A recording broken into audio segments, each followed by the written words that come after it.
Hello मेरे प्रिय साथियों।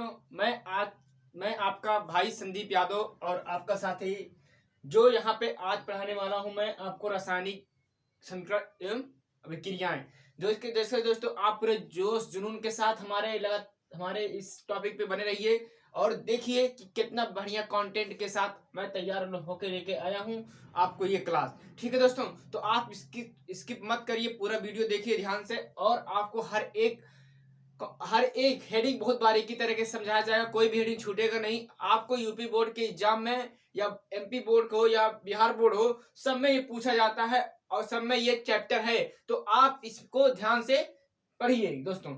मैं आपको बताना ये चाहता हूं दोस्तों कि हमारा जो यह सूर्योदय क्लासेस है आज अपने मुकाम पे सफलता प्राप्त करते हुए पहुंच रहा है। तो आप लोग जिस तरह सपोर्ट कर रहे हैं हमारे इस क्लास का, उस तरह आप जान लीजिए बहुत ही अच्छा कर रहे हैं और बेहतर कर रहे हैं। आप लोग सपोर्ट करते रहिएगा और हम बहुत कुछ बड़ा करने वाले हैं। ठीक है, तो बोर्ड का एग्जाम को ध्यान रखते हुए, मद्देनजर रखते हुए और टाइम कम होते हुए हम लोग शुरुआत कर दिए हैं और बिल्कुल बच चुका है बहुत पहले से ही और बचता जा रहा है और हम लोग तैयारी करते जा रहे हैं। तो इसी को ध्यान में रखते हुए मैं हर एक क्लास टॉपिक वाइज और रिवीजन के साथ और मेन कंटेंट के साथ, ताकि हमें दोबारा ना पढ़ना पड़े और फिर भी हम लोग 2 बार रिवीजन करेंगे और अच्छे अच्छे टॉपिकों का रिवीजन करेंगे।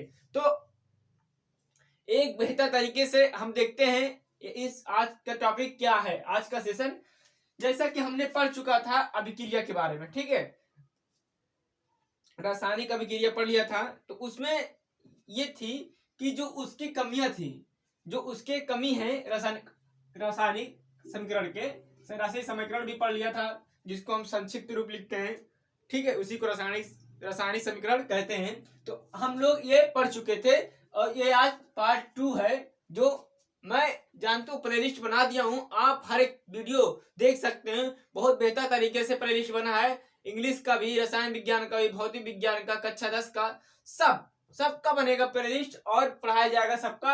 आप लोग बस बने रहिए और अधिक से अधिक दोस्तों को और ग्रुप ज्वाइन करने की कोशिश कीजिए, क्योंकि वहां बढ़िया नोट्स और बढ़िया टॉपिक कॉन्सेप्ट सब कुछ आपको उस ग्रुप में मिलेगा। तो आप दोस्तों देर मत कीजिए, ग्रुप ज्वाइन कीजिए। ठीक है, तो हम पढ़ते हैं रासायनिक समीकरण की कमियां। आज हम पढ़ेंगे रासायनिक समीकरण की कमियां, जिसका पार्ट 2 है। ये कक्षा 10 का है, भाग 2 और अध्याय 1 है। ठीक है, देखते हैं इसकी कमियां क्या क्या थी। एक है रासायनिक गति। जो ये रासायनिक गति थी, इसमें रासायनिक समीकरण में एक प्रमुख कारण थी। ठीक, ये रासायनिक गति क्रिया का पूर्ण होने में लगा समय। ये जो क्रिया होती है, जैसे कि एक कोई भी क्रिया होती है तो उसमें जो लगा समय है वो भी इसमें क्या थी, रासायनिक समीकरण की कमियों में रखा गया है। एक क्रिया कारकों और उत्पादों का भौतिक अवस्था। क्रिया कारकों और उत्पादों की भौतिक अवस्था। उत्पाद एक होता है अभिकारक, जैसे ये हुआ, इसमें बता रहा हूं, जैसे ये अभिकारक या उत्पाद हुआ। कह रहा उत्पादों की भौतिक अवस्था, इसकी भौतिक अवस्था, इसमें भी कमी का कारण रखा गया समीकरण में। ठीक, कह रहा है क्रिया में प्रयुक्त उत्प्रेरक जो वस्तु की क्रियाशीलता को घटा या बढ़ा देते हैं। ठीक, जो पदार्थ की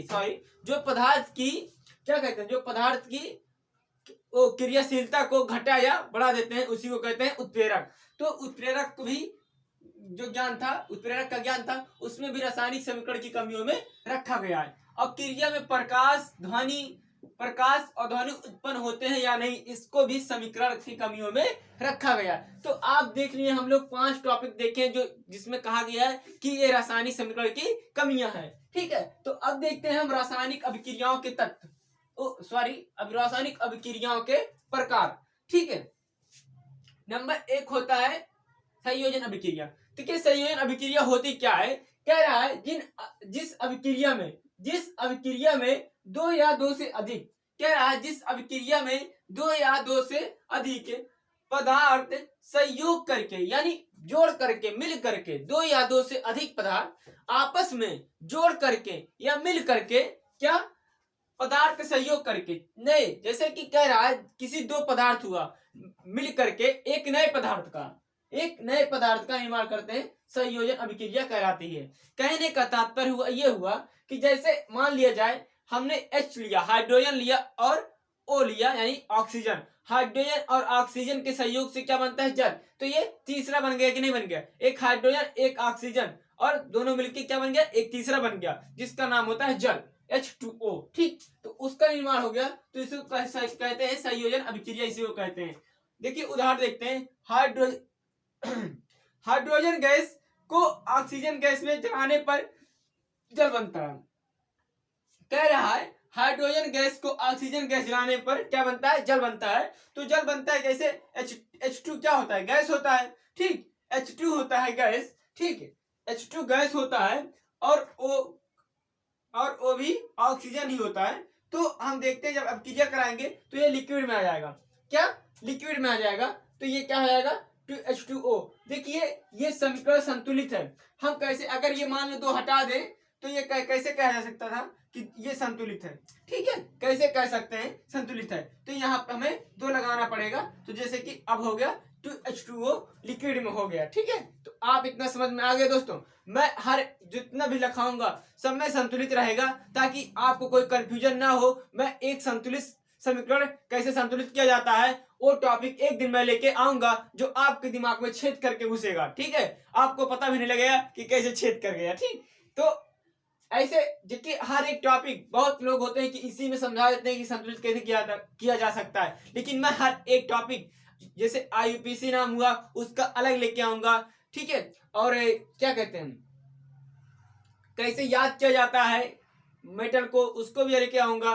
कैसे रासायनिक सूत्र बनाया जाता है उसको, एक अलग अलग एक टॉपिक आपको बेहतरीन तरीके से समझाया जाएगा जो आपकी इसकी जरूरत नहीं पड़ेगी। ठीक है, तो हम देखते हैं आपको इसका समझ में आ गया होगा कि ये क्या कहना चाहता है, संयोजन अभिक्रियाएं। ठीक है, अब देखते हैं विस्थापन अभिक्रिया। विस्थापन अभिक्रिया क्या कहता है? यदि किसी यौगिक के अणु के किसी परमाणु अथवा परमाणुओं के समूह के स्थान पर किसी दूसरे तक परमाणु अथवा परमाणुओं का समूह आ जाता है तो विस्थापन अभिक्रिया कहलाती है। कहने का मतलब क्या कह रहा है? देखिए बहुत ही गजब का लिखा हुआ है। यदि किसी यौगिक के अणु परमाणु अथवा परमाणुओं के समूह यानी झुंड यानी कोई समूह है परमाणुओं के समूह में के स्थान पर, परमाणुओं के समूह के स्थान पर किसी दूसरे तक परमाणु अथवा परमाणुओं का समूह आ जाता है, यानी किसी दूसरे का समूह आ जाता है, विस्थापन अभिक्रिया कहलाती है। जैसे उदाहरण, सूर्य के प्रकाश की उपस्थिति में, कह रहा सूर्य के प्रकाश की उपस्थिति में मीथेन अथवा क्लोरीन मीथेन अथवा क्लोरीन अभिक्रिया इस प्रकार होती है। कहने का मतलब यहाँ देखिए उदाहरण दिया है, जैसे CH4 होता है मीथेन। ठीक, CH4 होता है मीथेन। ठीक, और CH3 देखिए मीथेन होता है CH4 और Cl2 यानी क्लोरीन, तो ये अभिक्रिया करके CH3 यानी Cl यानी मेथिल, CH3 और Cl मेथिल और प्लस क्या कहते हैं HCl हाइड्रोजन क्लोराइड। ठीक है, हाइड्रोजन क्लोराइड।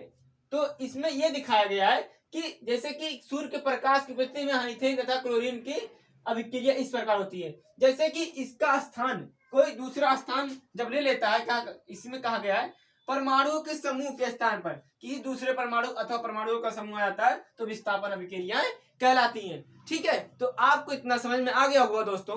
आपको अब हम ले चलते हैं आगे कहता अनुत्क्रमणीय अभिक्रिया। अनुत्क्रमणीय अभिक्रिया में क्या कहता है? वे अभिक्रियाएं जो केवल एक ही दिशा में पूर्ण होती हैं अनुत्क्रमणीय अभिक्रिया कहलाती हैं। आप समझ में रहा? जो केवल अभिक्रियाएं जो केवल एक ही दिशा में, जैसे कि इससे ये बन सकती हैं लेकिन इससे ये नहीं बन सकती हैं। कहने का मतलब समझ रहे हैं? इससे ये बन सकती है लेकिन इससे ये नहीं बन सकती है, मतलब कहने का ये तीर एक ही दिशा में है, इसीलिए इसको क्या कहते हैं? अनुत्क्रमणीय कहते हैं। अगर ऐसे लग जाएगा कि इससे ये बन सकते हैं, कहने का मतलब ये है जैसे कह दिया जाए कि दूध नहीं दही कैसा अभिक्रिया, उत्क्रमणीय की अनुत्क्रमणीय, तो इसमें दही जानते हैं दूध से क्या बनता है? दूध से बनता है दही। ठीक, दूध से बनता है दही, लेकिन दही से दूध कैसे बन सकता है? दूध से दही बन सकता है लेकिन दही से दूध कैसे बन सकता है? ये हो गई उत्क्रमणीय क्रिया। ठीक है, अब मान लिया जाए यहाँ लिख दे, अभी रुक बताता हूँ आपको, रुक जाओ थोड़ा। कि उत्क्रमणीय क्या होता है। जैसे कि कह गया अभिक्रिया जो केवल एक ही दिशा में पूर्ण होती है उत्क्रमणीय अभिक्रिया कहते हैं। जैसे KClO3, ठीक है, कि यहाँ देखिए ये आपको पता है कि इसमें संतुलित समीकरण है कि नहीं है, ये संतुलित समीकरण है कि नहीं है आपको इसमें दिख रहा है, ठीक है। देखिए 2KCl यहाँ पे है, 2KCl यहाँ पे है, ठीक, 2KCl यहाँ पे है और 3O2, देखिए 3O कहाँ पे, 3O2 है कि नहीं है। तो इसमें आप देख रही हैं ये संतुलित समीकरण है। तो मैं जो भी लिखा हूं सब संतुलित समीकरण है, ताकि आपको बाद में कंफ्यूज ना हो। मैं संतुलित समीकरण का एक अलग से टॉपिक लाने वाला हूं, इसलिए इस टॉपिक में नहीं बता रहा हूं कि संतुलित कैसे किया जाता है, ठीक है, ताकि जैसे कि हर जो टॉपिक उठाओ उसको पूरा करो, ठीक। तो जैसे कि मैं ये चैप्टर जब एंड होगा तो मैं उसमें बताऊंगा कि संतुलित कैसे किया जाता है किसी समीकरण को, ठीक।